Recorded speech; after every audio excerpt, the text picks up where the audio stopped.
அடுத்ததாக மூத்த பத்திரிகையாளர் திரு துக்ளக் ரமேஷ் நினைக்கிறார். சார் வணக்கம். திமுக மட்டுமே எதிரி, வாக்குகள் சிதறக்கூடாது என்று தற்போது அதிமுகவுடைய பொதுச் செயலாளர் எடப்பாடி பழனிசாமி சொல்லியிருக்காரு. உங்களுடைய முதற்கட்ட கருத்து என்னது? இரண்டு காரணங்கள் இந்த மாதிரி அவர் ஒரு பேட்டி அளிப்பதற்கு இருந்திருக்கலாம் என்பது என்னுடைய பார்வை.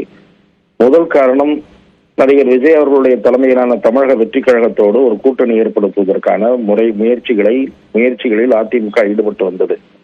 அதற்கு சாதகமான பதில் கிடைக்கவில்லை என்பதுதான் முதல் காரணமாக இருக்கிறது.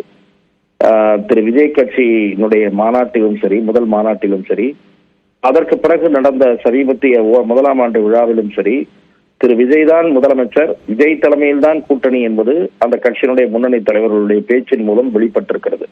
அதன் பிறகு திரு பிரசாந்த் கிஷோர் அவர்கள் அளித்த நேர்காணல், இது அதிமுகவுக்கு ஒரு சந்தேகத்தை அல்லது விஜய் குறித்த நம்பிக்கையை, அவர்கள் கொண்டிருந்த நம்பிக்கையை, ஒரு சேதாரத்தை ஏற்படுத்தி இருக்கலாம். இது முதல் காரணம்.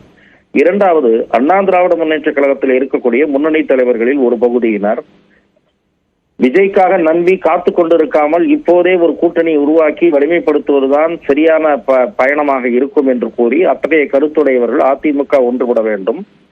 ஒன்றுபட்ட பிறகு பாரதிய ஜனதா, பாட்டாளி மக்கள் கட்சி, தேமுதிக உள்ளடங்கிய பழைய தேசிய ஜனநாயக கூட்டணியை நாம் ஏற்படுத்த வேண்டும் என்ற கருத்துடையவர்களாக இருக்கிறார்கள்.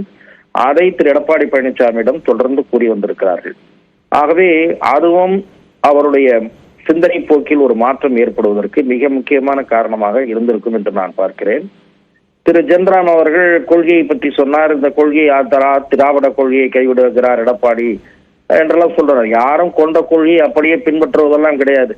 திமுக கூட்டணியில் இருக்கிற விடுதலை சிறுத்தைகளாகட்டும், மதிமுகவாகட்டும், காங்கிரஸ் கட்சியை பற்றி எவ்வளவு மோசமாக விமர்சித்து ஈழ இன அழிப்புக்கு காரணமான கட்சி காங்கிரஸ், ரத்த கரையோடு அந்த காங்கிரஸ் கட்சி நின்று கொண்டிருக்கிறது என்று பேசிவிட்டு அதே கையிலுடன் போய் கை குலுக்கவில்லையா?